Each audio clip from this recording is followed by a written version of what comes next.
여러분 안녕하세요. 현재 26년 4월 30일 새벽 4시 27분을 가리키고 있습니다. 새벽 4시 26분에 막 파월의 기자회견이 마무리됐고요. 새벽 3시에 발표된 FMC 회의 결과 그리고 파월의 기자회견 여러분께 즉시 분석해 드릴 수 있도록 하겠습니다. 목이 좀 잠겨 있고 지금 일어나자마자 첫 마디이기 때문에 좀 어, 얼, 얼굴도 좀 너무 이상하겠지만 양해 부탁드리고 내용에 집중해서 분석 들어갈 수 있도록 하겠습니다. 바로 즉시 분석할 텐데요. 두 가지 포인트가 있다고 봅니다. 성명서 내용. 오늘은 점도표 발표가 없었으니까 성명서 내용. 두 번째는 파월의 기자회견. 그것을 기반으로 해서 여러 가지 미국 경제가 지금 어떤 상황에 와 있는지 물가와 경기와 고용에 집중해서 말씀을 드려보도록 하겠습니다. 바로 가도록 하겠습니다. 자, 일단 보시는 것처럼 이번에 기준금리를 또 한 번 동결했습니다. 3.75%라는 기준금리를 유지하기로 결정한 것입니다. 여러분 다 알고 계신 거죠. 이미 24년 중반부터 금리를 점진적으로 인하해 나가는 피벗의 시대인 건 맞아요. 그런데 26년 들어서 세계적으로 대부분의 모든 국가들이 대부분 호주 같은 나라 제외하고요. 국가들이 금리를 동결을 하고 있습니다. 그 이유는 중동 전쟁이 물가에 어떤 영향을 줄지 그 영향을 지켜보기 위함이다. 이렇게 보겠고요. 아직 4월 말까지는 뚜렷한 물가 지표로서 성적표가 나오지 않았기 때문에 5월, 6월 정도에 발표하는 물가 지표를 보고 금리 인상을 단행할지 동결을 할지 여부를 결정해 나갈 것이다. 이렇게 의견을 먼저 드려봅니다. 오늘 중요한 성명서 내용을 말씀드리겠습니다. 이 성명서가 발표되자마자 새벽 3시에 국채금리가 급등했는데요. 그 중에 중요한 문구가 이겁니다. Inflation is elevated, in part reflecting the recent increase. 이 부분이 중요합니다. 글로벌 에너지 가격의 최근 상승세를 반영해서 인플레이션이 어, 불안하게 올라가고 있다. 근데 원래 표현은 inflation remains somewhat elevated. 그러니까 다소 올라가고 있다라는 표현에서 다소라는 표현을 뺀 거죠. 중동 전쟁으로 인해서 에너지 가격이 급등하고 인플레이션이 불안해졌다. 물가가 불안해졌다라는 표현을 명확히 하고 있습니다. 그리고 보시는 것처럼 최근 그 중동 전쟁의 경과가 high level of uncertainty about the economic outlook. 향후 미국 경제 전망을 불확실하게, 하이 레벨, 굉장히 불확실하게 만들고 있다. 그러니까 두 가지 방향이죠. 물가를 불안하게 만들 수도 있고 경기를 굉장히 강하게 하방 압력을 줄 수도 있는데 이 두 가지 요인을 정확히 지금 알 수 없다. 안개가 자욱하다. 그렇기 때문에 금리를 지금 결정할 수는 없다. 물가가 정말 불안한 양상일지, 경기가 정말 움푹 꺼질지 그 여부를 판단해서 금리를 인하하든 동결하든 할 것이지 혹은 인상할 것이다. 지금은 동결할 수밖에 없다라는 것을 굉장히 강하게 이야기해주고 있습니다. 이 성명서 두 번째 장에 굉장히 또 의미심장한 포인트가 있었는데요. 스티븐 마이런 이사가 금리 동결에 반대하고 금리를 인하해야 된다라는 주장을 하는 것은 별로 이상하지도 않아요. 여기까지는 오케이. 근데 여기 보신 것처럼 해목, 카시카리, 그리고 로건 이 세 명의 연준 위원들이 여기 중요합니다. Maintaining the target range for the federal funds rate, but 이 부분이 중요합니다. Did not support inclusion of an easing bias. 완화적 기조. 완화적 기조를 유지한다. 완화적 기조를 없애거나 하는 것에 반대하고 완화적 기조를 유지하는 것도 나는 서포트할 수 없다. 지지할 수 없다. 그러니까 이게 뭐냐면 지금까지는 금리를 동결해 왔지만 언제 금리를 인하하는 것이 적절할까 하면서 금리를 동결해 왔던 거예요. 맞죠? 그러니까 저거 한국은행의 금리 결정 결과를 해석해 드릴 때도 마찬가지. 금리 인하 시점을 고려한 언제가 적절할까? 금리 인하를 고려한 동결을 해왔던 것이에요. 근데 그게 바로 금리 인하를 고려하는 금리 동결. 이게 완화적 기조를 유지한 금리 동결이었다. 근데 그 완화적 기조를 유지하는 것에 동의할 수 없다. 금리 인상 기조를 언제 금리를 인상해야 될지 금리 인상 여부를 고려한 금리 동결이 필요하다라는 의미인 겁니다. 언제라도 상황이 되면 금리 인상할 수 있다.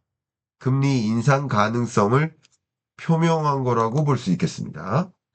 자, 이제 더 구체적으로 파월 연준 의장의 기자회견 메시지를 보여드릴 텐데요. 파월 연준 의장의 기자회견에서 이사직을 유지할 것, 아마도 이 부분이 언론에 상당한 영향을 가져다 주지 않을까, 파장을 주지 않을까 하는 생각을 합니다. 왜냐하면 이게 하나의 관전 포인트였거든요. 이사직을 유지한다고 할 것인지 아니면 마무리한다고 할 것인지 이 부분이 관전 포인트였는데 쉽게 한번 설명드리면 이렇습니다. 회사에 부장님이 계세요. 근데 팀장직을 맡았어요. 이게 바로 직책과 직위죠. 근데 직책은 유지돼요. 근데 팀장직에서 물러날 수 있어요. 회사 차원에서. 근데 팀장직에서 물러난다고 부장직이 없어지는 건 아니에요. 그러나 보통의 경우 민간 기업에서 팀장직에서 물러날 경우 그냥 부장직은 유지될 수 있으나 퇴사를 결정하는 경우가 많죠. 그러니까 그동안의 연준 의장들도 그러했어요. 연준 이사직은 남아있지만 연준 의장직은 5월부로 끝나요, 임기가. 그런데 연준 의장직이 끝나더라도 연준 이사직 28년 1월까지 연준 이사직은 유지하겠다. 정년 퇴직하겠다. 뭐 이런 이야기인 겁니다. 이해 가셨죠? 근데 파월 연준 의장의 오늘 기자회견을 들어봐도 케빈 워시를 다소 견제한다든가 그리고 금리 인상 가능성을 어렴풋이 내비친다든가 하는 모습을 보면 향후 금리 결정 과정에서 금리 인하에 대해서 반대표를 금리 인상이 필요하다는 입장에 표를 던질 가능성이 상당 부분 존재하죠. 이것도 시장에서는 부정적으로 본 거죠. 쉽게 말하면 시중금리를 끌어올리게 만드는 2년물, 10년물 국채금리를 끌어올리게 만드는 요인이죠. 이사직을 유지하지 않는다. 만약에 퇴직을 한다. 그러면 새로운 연준 이사를 뽑을 수 있는 거죠. 그죠? 혹은 스티븐 마이런의 임기가 더 유지되는 거죠. 보통 그런 거죠. 그러니까 금리 인하표를 확보할 수 있는데 연준 이사직을 유지한다는 것은 트럼프 대통령 입장에서는 이사를 지명함으로써 혹은 스티븐 마이런의 이사직이 더 유지됨으로써 금리 인하표를 잃게 되는 거죠. 어쩌면 금리 동결 및 인상표가 남아있는 것이죠. 그러니까 시장에서는 금리 인상 가능성이 높다. 국채 금리가 올라가는 영향을 보여준 거죠. 이것도 중요한 관전 포인트입니다. 자, 이제 파월 의장의 약 한 55분 정도의 마지막 기자회견을 제가 들었는데 3시 반부터 4시 25분 정도까지 제가 하나도 빠짐없이 다 들었는데 그 여러 가지 기자회견 그 말씀을 2개의 PPT로 좀 요약을 해봤습니다. 하나하나 보도록 하겠습니다. 연준에서 수년간 근무하게 돼서 영광이다. 그리고 5월 15일 이후에도 이사직을 유지하겠다. 연준의 정치적 공격을 고려해서 이사 재직을 결정했다. 지금 수사를 멈췄는데 다시 수사에 임할 것이라는 어, 판단을 들었어요. 그렇기 때문에 그게 연준의 정치적 공격이라고 생각하는 것이고, 수사가 마무리된다면, 뭐 재수사를 하지 않는다면, 뭐 이사 재직을 스스로 사임할 수 있다라는 뉘앙스가 담겼습니다. 이건 저의 해석입니다. 여기에 문구가 그대로고요. 그러니까 정치적 공격을 고려했기 때문에 재직을 결정한 거고, 언제라도 연준 이사로서 일을 하면서 적정한 시점에 그만두겠다라는 표현을 했습니다. 근데 정치적 공격이 멈추면 이사직을 사임할 수 있다는 거죠. 어, 마치 트럼프 대통령이 혹은 미국 행정부가 사법부가 정치적 공격을 하지 않으면 뭐 그러면 사임할 수 있다라는 그런 어떤 행간의 메시지가 담겨 있다. 그러니까 오히려 금리를 인하하려거든 연준의 독립성을 확보하는 것이 유리하다.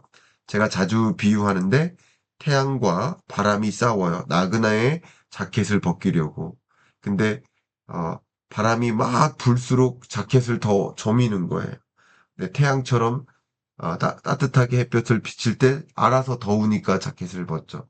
그러니까 연준의 독립성을 무시하거나 하는 행위보다는 존중해 줌으로써 더 연준 이사직을 사임으로 파월이 의사결정할 수 있고 그게 금리 인하에 조금 더 한 발 더 나아설 수 있는 것이다 라고 표현해 보겠습니다.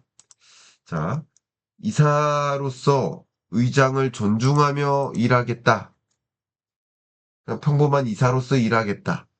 물론 이렇게 기자회견에서 표현했지만 존중한다는 것이 다른 의견을 내비치지 않겠다는 것은 아니죠. 연준 위원들은 19명이 서로 각자의 다른 의사결정을 내릴 수 있는 겁니다. 다른 표를 던질 수 있는 겁니다. 그리고 그게 건전한 사회고 건전한 연준인 겁니다. 자, 이제 금리 결정에 관한 메시지로 넘어가겠습니다. 이 부분이죠. 에너지 문제는 아직 피크 오지 않았다. 그럼 에너지 문제는 피크 오지 않았다. 아직 시작도 안 됐다. 그럼 정점에 오르는 구간은 예를 들어 5월, 6월이 될 수 있다. 그러면 금리 인상을 할 수도 있다라는 메시지를 내붙인 거죠. 유가가 인플레에 미치는 영향이 있는데 그 영향은 아직 나타나지 않았다. 좀 더 기다려야 한다.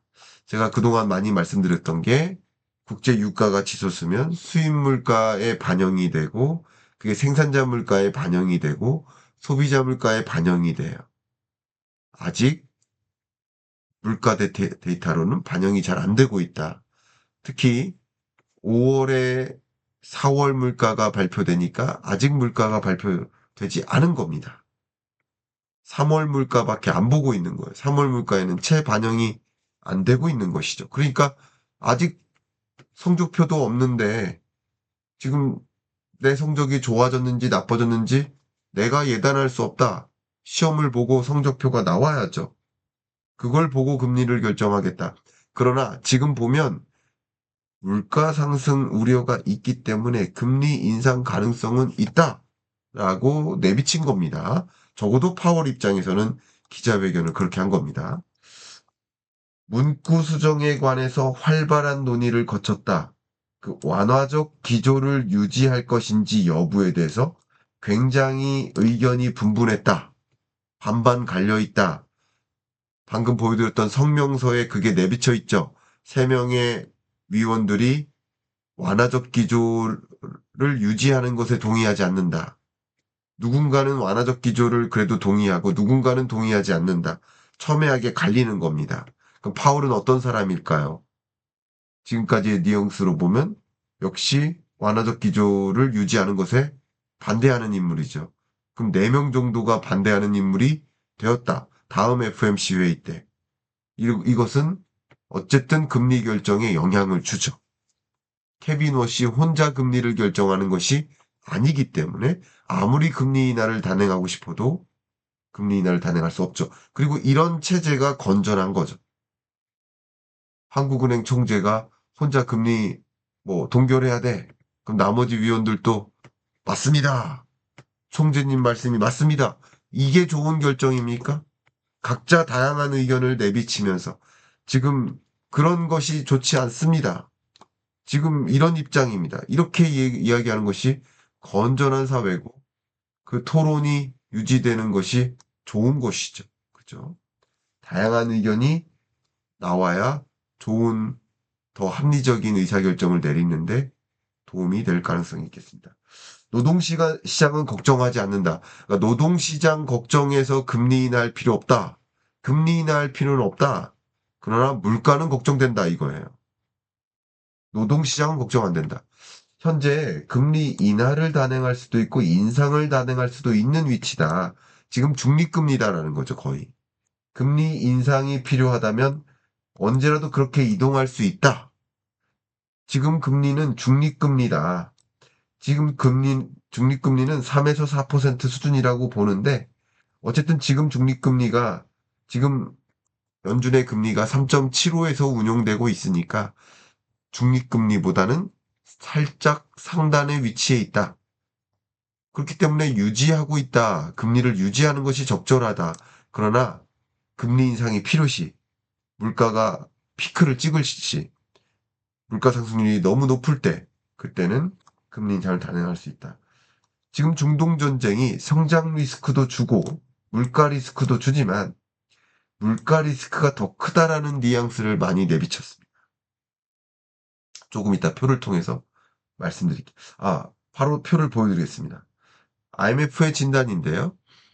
경제 성장률에 에너지 수출국은 그닥 영향이 없거나 오히려 긍정적인 영향이 있기도 해요. 에너지 수출국은.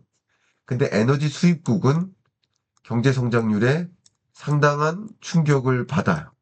특히 전쟁 지역들은 굉장한 충격을 받아요. 그죠? 그러니까 미국은 에너지 수출국이니까 상대적으로 성장에는 덜 영향을 줘요. 그러나 마치 우리나라가 에너지 수입국이고 우리나라의 국제 유가 부담이 경제에 부작용을 주지만 우리나라가 정제한 항공유를 미국에서 수입해다 쓰죠.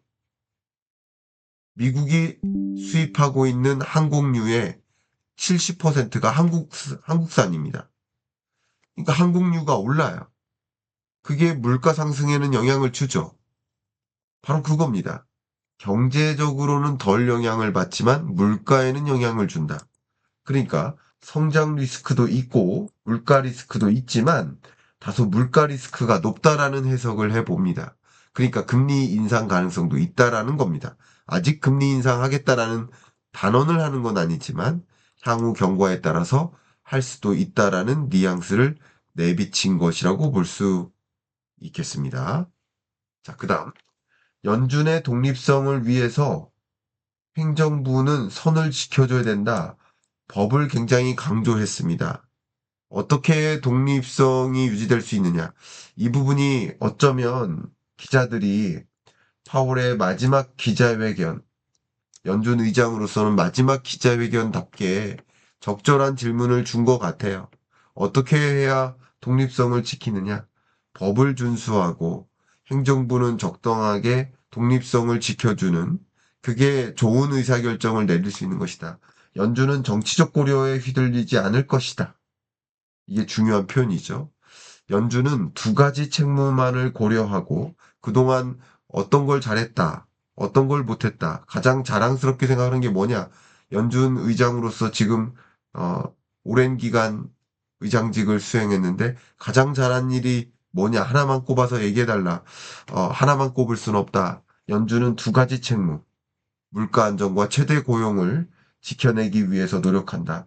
정치적 고려하지 않고 두 가지 책무만 고려한다. 그게 국민을 위한 일이고 그게 나라를 위한 일이다.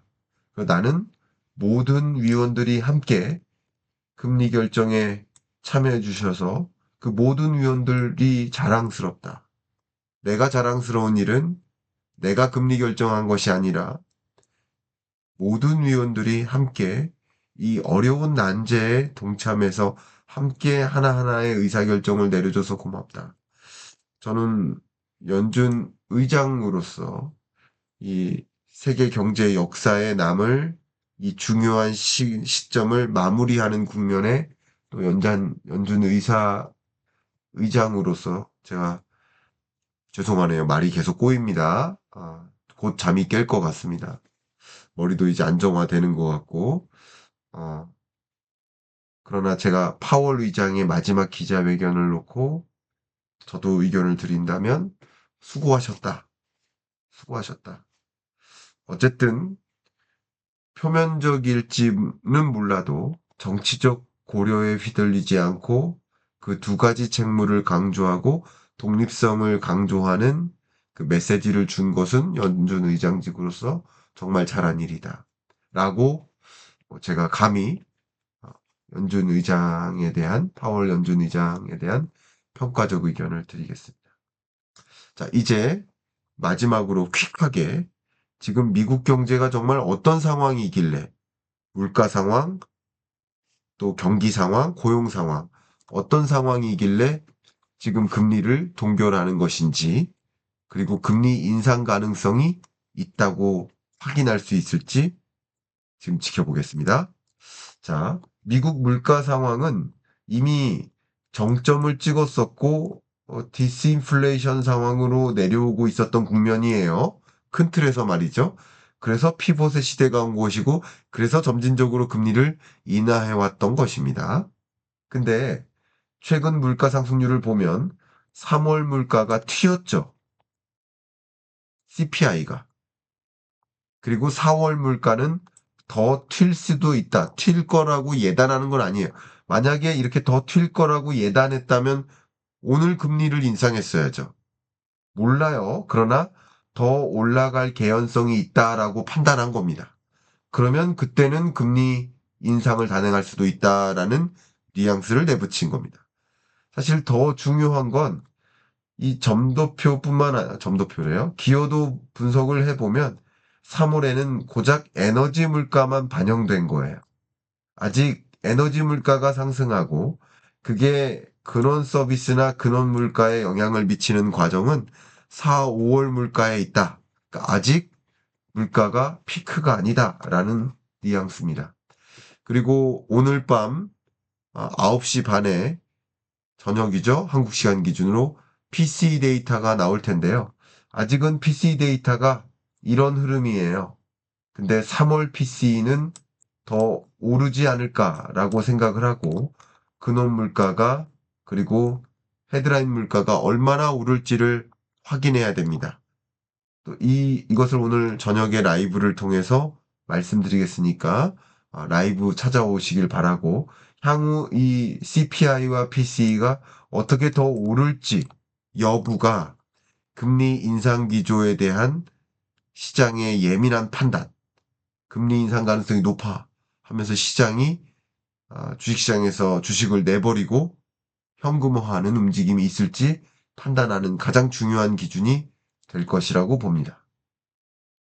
특히 지금의 물가 상황은 공급망 압력이 강해지는 공급발 인플레이션이기 때문에 굳이 수요가 자극돼서 인플레이션이 발생한다면 지금이라도 선제적으로 금리를 인상할 필요가 있겠다라고 판단할 수 있겠지만 지금은 수요 견인 인플레이션이 아니라 공급발 인플레이션이기 때문에 실제 이 공급발 인플레이션이 얼마나 물가를 자극할지 그 성적표를 지켜봐야만 금리 판단을 할 수 있다라는 것이고 지금 예단할 수는 없지만 향후 물가 데이터 여부에 따라서 금리 인상을 단행할 수도 있는 것이다. 미국 경기 상황을 보면 뭐 지금 굉장히 좋은 건 아니지만 뭐 지금 컨센서스로 보면 나쁘지는 않아요. 그리고 어 아틀란타 페드의 GDP 나우 데이터로 봐도 1.2% 성장률이니까 괜찮아요. 미국 경제. 미국 경제는 괜찮아요. 고용도 탄탄해요. 고용 볼까요? 실업률도 지금까지는 나름 떨어지고 있었어요. 정점을 뒤로 하고 안정화되고 있었어요. 취업자 증가세도 강했어요. Non-farm payroll 역시 올라가고 있었어요. 그러니까 미국 경기 괜찮아요. 미국 고용도 괜찮아요. 연예인 걱정하지 말라고 했는데 미국 경기, 미국 고용 걱정할 필요가 없어요. 지금 현재. 다만 물가 상승률은 리스크가 좀 커진 겁니다. 오늘 전체 기조가 바로 그런 겁니다. 그러니까 금리 인상 가능성이 조금 더 올라간 거예요. 금리 인하 가능성은 완전히 사라지다시피 한 거예요.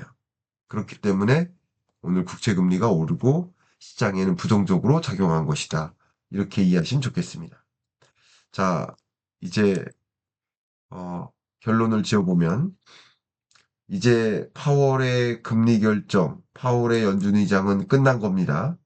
6월 FOMC 회의 때는 5월에 발표될 또 4월에 발표될 PCE 데이터를 확인하고 금리를 결정하죠. 이때가 굉장히 중요하고 또 점도표까지 발표되고 차기 연준 의장이 연준 의장직으로서 이것을 수행하겠죠. 기자회견 수도 줄어들 것이고 인플레이션 지표도 바꾼다고 하는데 그 부분은 제가 추후에 다뤄드리도록 하겠습니다. 다만 미국의 기준금리는 3.75%니까 미국 물가 상승률이 예를 들어 뭐 3, 4, 5 정도가 나와도 덜컥 금리를 인상하기는 어려울 거라고 봅니다. 이미 제약적인 기준금리예요. 그러나 우리나라는 2.5%의 기준금리를 운용하니까 예를 들어서 5월 말에 우리가 받아들 물가 상승률이 3, 4, 5%를 기록한다. 3%, 4%를 기록한다. 해도 금리 인상을 단행할 가능성이 조금 더 높습니다. 그렇게 저의 의견을 드려봅니다. 두 가지 공지사항 말씀드릴게요. 5월이 되면 뭐 호플리 아마도 50만 명이 달성될 것 같아요. 5, 6월 중에. 그래서 여러분들과 함께 하고자 무료 강연회를 기획했고요. 5월 8일, 9일 세 번에 걸친 무료 강연 경린이, 주린이, 또 콜이니 여러분들 이 거시경제적으로 어떻게 이 시장을 판단하고 대응해야 될지 기초적인 경제 전망, 생기초 경제 전망 해드릴 테니까 여러분 신청하시고 찾아오시길 바랍니다. 또 이번 FOMC 회의를 계기로 파월 연준 의장의 마지막 기자회견을 계기로 나 제대로 거시경제 공부해보고 싶다. 저의 오피셜 클럽 26년 경제학교에 조인하시는 것은 어떨까요? 아침 경제 등굣길로 매일 여러분들과 소통하고 줌 수업을 통해서 매주 여러분들께 경기 상황 진단해 드립니다. 유튜브로는 다 전달할 수 없는 내용들 이런 매일 매주 강의해 드리고 특히 매월 한 달에 한 번씩 오프라인 특강을 진행하니까 오프라인 특강에서 많은 인사이트 받아가시길 바라도록 하겠습니다. 자, 이렇게 FOMC 회의 결과 파월의 마지막 기자회견 여러분께 설명해 드리고 이걸 바탕으로 여러분들이 거시경제 판단하시고 금리 결정 경과를 판단하시는데 도움이 되시길 바라겠습니다. 하루 행복하게 시작하십시오. 감사합니다.